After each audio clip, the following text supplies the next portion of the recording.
Air signs, tignan natin kung ano po yung mensahe para sa iyo ngayong araw. Keep in mind po na ito ay general reading lamang, so hindi po lahat ay makaka-relate, so be open-minded. Sa mga hindi pa po nakasubscribe dito sa ating channel, please subscribe na po kayo and pa-like na din po ng ating video. At sa mga nais po mag-avail ng ating private readings at ng ating Evil Eye Amulet, makikita nyo po yung link sa description box below. Tarot Intentions by Aliana Reyes. Cleanse muna natin yung space mo. Wala na lahat ng mga blockages. Pagdating sa pera, pagdating sa love life, sa career. Okay? Makukuha mo na lahat ng goals mo ngayong araw na ito or kung ano man yung mga gusto mong i-achieve, air signs. At yun nga po, kung interested naman kayo dito sa ating Evil Eye, Amulet, Necklace, message na lamang po kayo. Ito po ay kargada na. Aalagaan nyo na lamang. Syempre, ituturo ko sa inyo kung paano yan alagaan para ma-reach ninyo yung full potential ba nito. Para maramdaman po ninyo. Check natin ano pa yung mensahe. Energy, avoidance, stalemate. Ano ba itong mga iniiwasan po ninyo? So, kung kaya nyo naman na wag nang iwasan, wag nyo na pong iwasan kasi ayan, para ba magkaroon na ng solusyon. Pero kung sa tingin mo, air signs, wala na talagang solusyon, so dapat na talagang iwasan. Hayaan mo na lang siya. Or hayaan mo na lang kung ano man yung sitwasyon na ito. Kasi pwedeng, baka magbigay lang to ng stress sa'yo pag masyado mong inintindi. So, tingnan po natin kung ano pa yung mensahe para sa'yo. Pagdating naman po sa ayan, tignan natin pagdating naman po sa family. Pagdating sa family, spirit guide, we have 5 of cups. Okay, so yung iba sa inyo, pwedeng family members po ninyo yung inyong iniiwasan. Oo nga, yan, mukhang hindi kayo okay. Air signs, or pwedeng may tampo ka sa family mo. Or meron dito, merong nagtatampo sa inyo na family members. Strength. O mukhang lumalaban yung tao na to sa'yo. Or nilalabanan ka ba niya, ganon. Parang hindi kayo magkasundo. Parang aso at pusa yung iba sa inyo. Or meron sa family members mo ganyan, kung hindi man kayo yan. Parang aso at pusa sila. So, nai-stress kayo. Kaya din siguro yan, umiiwas na lang kayo, pwedeng hindi na lang kayo madalas umuwi ng bahay, ganyan. Or pwedeng meron dito, talagang nangupahan na lang po kayo. So, we have naman pagdating sa friends, death card. Okay? At mayroon tayo ditong the devil. So, yung iba po sa inyo, pwedeng gusto niya meron kayong gustong layuan dito, which is your friends. Ayan, mga kaibigan po ninyo. So, yung mga kaibigan naman na hindi na siguro talaga nakakabuti sa inyong mental health. Ayan, so, parang toxic na ba yung binibigay sa inyo? Toxicity na yung binibigay sa inyo ng friend na ito. Kaya gusto nyo na siyang iwasan. Ayun nga. Pwedeng na-depress kayo dahil sa kaibigan nyo na ito. Ayan. O may isang kaibigan kayo na parang alam mo yon, hindi ko alam kung hindi ba siya depressed, pero kine-claim niya na depressed siya. So, kayo yung naapektuhan. Kasi air signs yung iba sa inyo, pwedeng empath kayo. So, nafe-feel nyo talaga kung ano talaga yung nararamdaman ng taong to. Okay? And you feel na parang kakaiba dun sa sinasabi niya. So, baka may pagka-narcissist yung kaibigan po ninyo. Kaya ito, kayo yung nakaka-absorb talaga. Parang bang nanghihina kayo or inaanto kayo pag nakakausap nyo yung kaibigan na ito. Tignan po natin pagdating naman po sa love life. Sa love life, we have judgment. Meron tayo ditong Knight of Wands.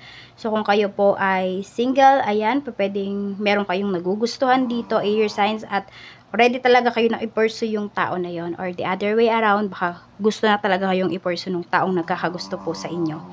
Okay? Ayan. At kung kayo naman po ay in a relationship or married, so we have also the Emperor. So, nandoon po talaga na responsable. Para bang wala na kayong mahihiling pa pagdating sa inyong relasyon. You feel safe. You feel na yung person mo, ayan, parehas kayong nandyan para sa isa't isa. So, nagbibigayan kayo. Some of you nga, kahit magkalayo kayo, ganun po yung nafe-feel ninyo. Hindi nyo nafe-feel yung distansya. Para sa inyong relasyon. Para mas mag-grow pa yung relationship po ninyo or yung marriage ninyo mas maging matatag pa. Tingnan natin. At nandun din kasi na kapag nagkakausap kayo, nakikita ko din kasi dito, air signs, na iniiwasan ninyo yung mga problema talaga yung pag-usapan. Ayan, alam mo yung, syempre, yung mga problema na hindi naman hindi naman talaga magagawa ng solusyon ba as of this time. Kasi nga, kung magkalayo kayo, ganon. So, alam mo yun, ayaw mong bigyan ng nararamdaman yung person mo na hopeless siya kasi wala siyang magawa dun sa sitwasyon. So, yun po yung iniiwasan ninyo parehas. So, parehas ninyong iniingatan itong relasyon na ito. Check natin, pagdating sa career, we have the Hierophant. So, pwedeng may meeting kayo dito. Pagdating sa trabaho, Knight of Cups. So, pwedeng may offer po sa inyo pagdating sa work. Pero kasi parang matagal nyo na tong, hindi ko alam kung matagal nyo na ba tong gusto or matagal nyo na tong iniiwasan. Pero baka i-offer ulit po sa inyo. So, try to consider air signs. Bakit ba yan pa ulit-ulit in-offer sa inyo? So, hindi lang yan dahil sa kinukulit talaga kayo or kinukulit talaga kayo ni universe kasi deserve nyo yan yung offer na to sa inyo. Kasi, mapapaganda po talaga nito yung sabi natin yung outcome ng inyong career. Check po natin pagdating sa business naman. We have 10 of Wands. So, ayan, napakadami na yata ninyong production. Tuloy-tuloy yung production ninyo ngayong araw. So, we have Queen of Cups and also we have the World. Okay, so, pwede po na, sabi natin na, kunwari, catering business yung business po ninyo. So, ngayong araw na ito, parang round the clock talaga yung performance po ninyo, yung kilos talaga ninyo. Pwedeng 4 na events yung mayroon kayo ngayon. So, 'di ba? Tuloy-tuloy talaga siya. Pero happy kayo kasi nabibigay po ninyo talaga sa client ninyo or sa mga clients ninyo yung best, ano ba 'yon? Yung basta yung best performance po ninyo. Ayan, yung service ba 'yon? Yung service ninyo. Yung good service ninyo sa clients po ninyo. Ayan, yung good customer service. Check naman natin, ano ba yung blessing na pwede mong ma-receive. Spirit guide, ano po yung blessing na pwedeng ma-receive ni air signs ngayon. Okay, we have bridge. Okay, so pwedeng meron dito magkakaayos. Ayan po. Pwede rin na ngayong araw na ito is mas connected kayo sa inyong sarili, mas connected kayo with your higher self. Pero mas more on nakikita ko dito, kung meron mong maayos dito na relationship, talaga po na yun ay meant to be na maayos. Kasi, you know, pwedeng may ties kayo talaga ng tao na yon, may soul tie kayo. Pero kung hindi naman na, ayan po, it will remain that way na. And magiging happy ka kung nasaan ka man talaga ngayon, air signs, or kung ano man yung mga mayroon ka. So, mas ma-appreciate mo pa po iyan. Reminder po sa'yo ni universe ngayong araw. So, Ace of Cups. Huwag kang matakot na i-express yung nararamdaman mo. Ayan, katulad dito, yung mga iniiwasan mo. So, kasi baka iniiwasan mo yan dahil hindi mo alam kung ano ba yung sasabihin mo, ano ba yung mararamdaman mo. Tapos, sinasabi din sa'yo dito na dapat ano lang talaga, tama lang ba lahat? Wag sobra-sobra. So, kung magbibigay ka, wag sobra-sobra air signs. Tama lang para walang nasasayang. At para na-appreciate ka din talaga ng mga tao sa paligid mo.